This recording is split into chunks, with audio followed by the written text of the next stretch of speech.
Ce qui est en haut est comme ce qui est en bas, et ce qui est en bas est comme ce qui est en haut, pour accomplir les miracles d'une seule chose, disent les anciens de la vallée du Nil, sagesse qui deviendra plus tard l'hermétisme chez les Grecs.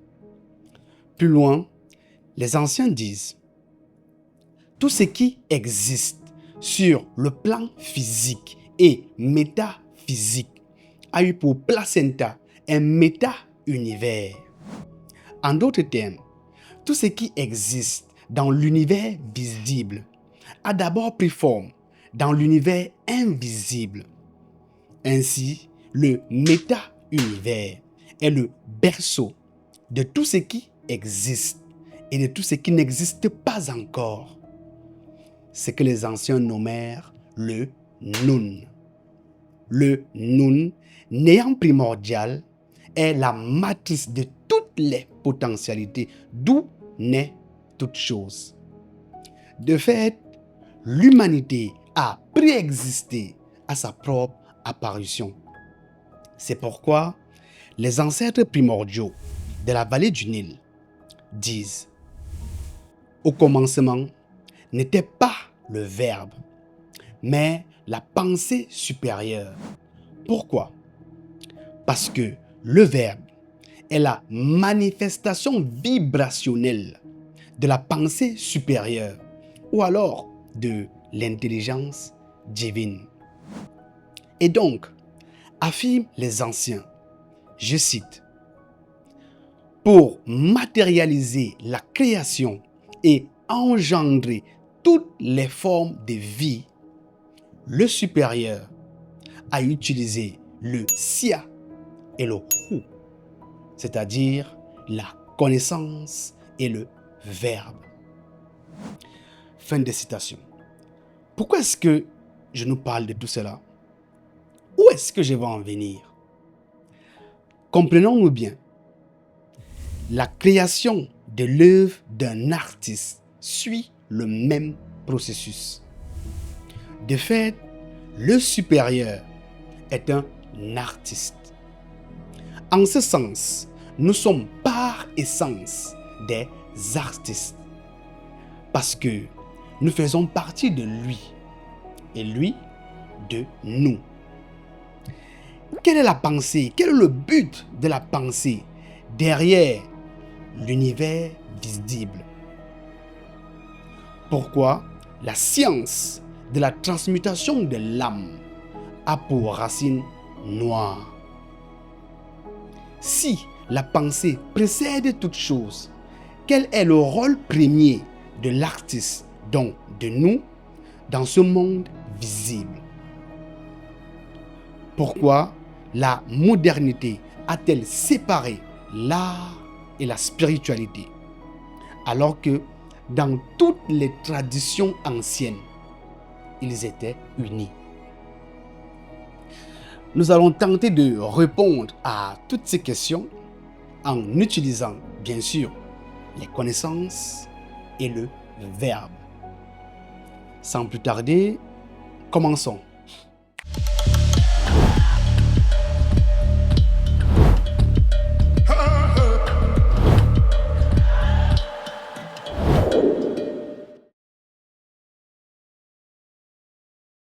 Les grands esprits créatifs pensent comme des artistes, mais travaillent comme des comptables.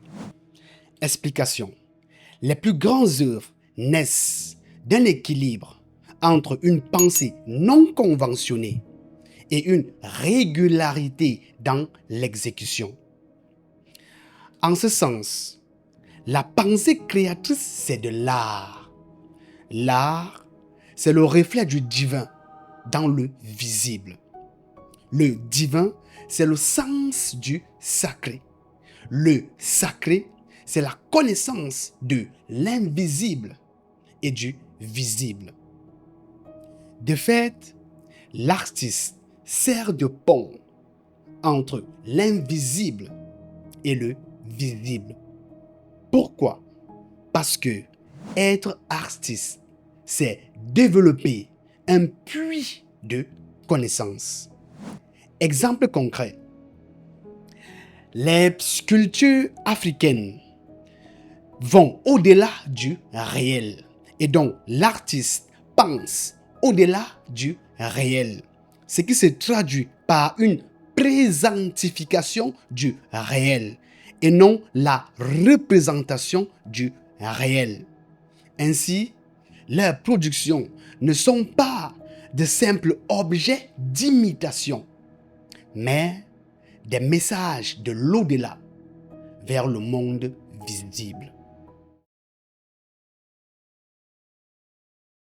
Dans la présentification, la matière dont le visible domine l'esprit, alors que dans la présentification, l'esprit dont l'invisible domine la matière. Il faut savoir que l'art ne se limite pas à une simple reproduction du visible. L'art est un langage par lequel l'invisible se manifeste. Raison pour laquelle les anciens ont toujours œuvré en harmonie avec la nature et non à sa destruction. C'est ce qui fait en sorte qu'ils nommèrent notre époque Isefet, c'est-à-dire l'époque ou alors l'ère du chaos. Car dans ce cycle, la matière domine l'esprit, nous conduisant à notre propre perte. L'art, c'est-à-dire la pensée derrière le visible, est un véhicule de connaissance. C'est par lui que les anciens nous ont transmis tous les savoirs que nous possédons aujourd'hui. Par exemple, en ce qui concerne la conservation et la transmission des techniques de base en matière de danse, les anciens utilisèrent les danses elles-mêmes, la peinture, les paroles des chants, les noms philosophiques, la langue, la mémoire des griots historiens, la sculpture. Comprenons-nous bien, la tâche de l'artiste n'est pas de donner du sens, mais de cultiver en soi l'art de discerner l'essence déjà présente. Ce qui nous amène à cette quête tant recherchée par les penseurs, à savoir la pierre dite philosophale. Parlant de la pierre philosophale, il nous est impossible de l'évoquer sans faire intervenir l'alchimie. Pour cela, il est intéressant de lire un passage intéressant à ce sujet dans le livre Atteindre l'excellence de Robert Greene. Alors, je cite, le but de l'alchimie, selon l'interprétation moderne, était de trouver le moyen de transformer un vil matériau. Je répète, un vil matériau.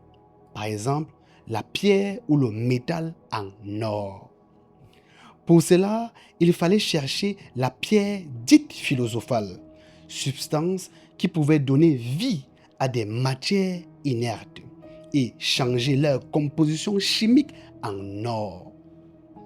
Personne ne la découvrit jamais, mais elle demeure intéressante comme métaphore. Et c'est là que ça devient davantage intéressant. Pourquoi? Parce que pour les anciens, l'alchimie n'a jamais été une métaphore, mais plutôt une réalité bien plus profonde. La définition de l'alchimie selon l'interprétation moderne diffère largement des traditions anciennes. Pour les anciens, l'alchimie n'a jamais été une quête extérieure visant à transformer des métaux. L'alchimie, selon les anciens, est la science de la transmutation de l'âme. Le but réel de l'alchimie était, en se référant dans le livre Panafricanité fondamentale, était de trouver l'or à l'intérieur de notre âme afin de transmuter notre vie de difficulté en une vie d'élévation illimité. La pierre philosophale que tant recherche, elle n'est pas extérieure, elle est intérieure, elle est immatérielle, elle est spirituelle. Ceux qui se limitent à la matière et à la reproduction du réel ne la trouveront jamais. Obsédés par leur quête extérieure, les poussant toujours dans l'extrême développement du matériel, croyant avancer vers leur but.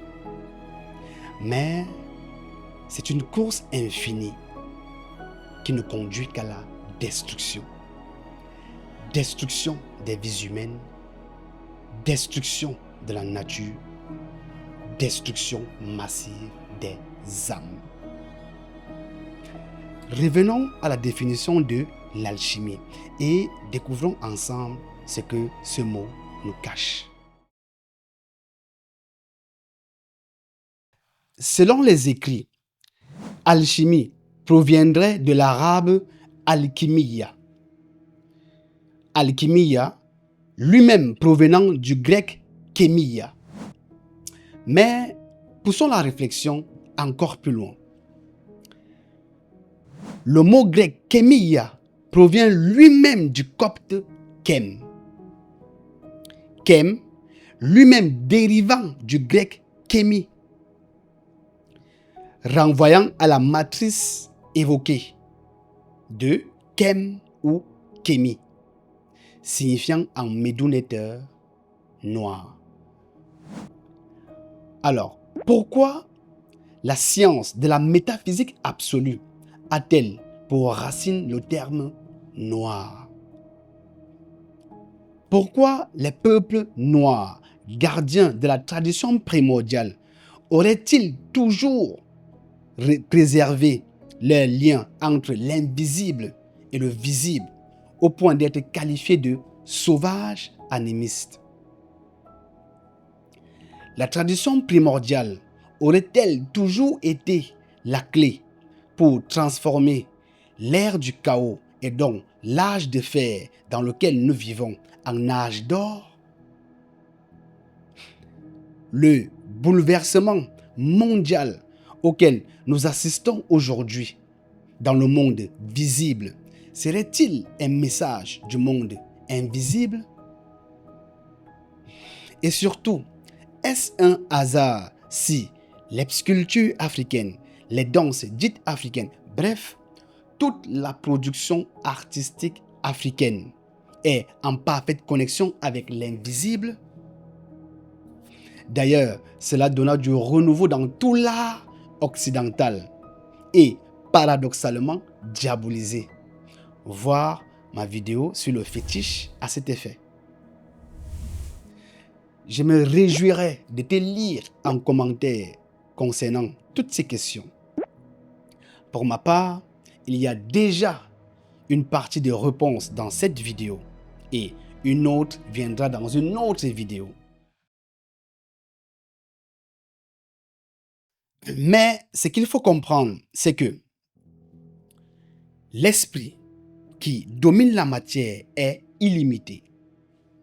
La matière qui domine l'esprit est limitée. Et donc, l'artiste qui se concentre sur la représentation et donc le visible sera limité en termes de pensée. A contrario, l'artiste qui se concentre sur la présentification et donc l'invisible sera illimité en termes de pensée. Mais comment être illimité? Laisse-moi te partager un passage important, intéressant des anciens. Et je vais terminer là-dessus. Alors, je cite, « Toutes les choses sont issues d'une substance originelle qui, dans son état fondamental, pénètre, traverse et remplit tout l'univers. Une pensée présente dans cette substance créatrice produit l'objet correspondant dans le monde. L'artiste conçoit des choses dans sa conscience et en imprimant ses pensées dans cette substance créatrice, il devient la source et cause de la création des objets correspondants autour de lui. Pour y parvenir, l'homme doit passer de l'état d'esprit de compétition à l'état d'esprit de créateur. Fin de citation. Tu peux toujours nous soutenir en likant, t'abonnant, partageant la vidéo. Pour ma part, c'est toujours un immense plaisir de te partager le savoir des ancêtres. Parce que bien penser nous permet de bien créer. Yaya.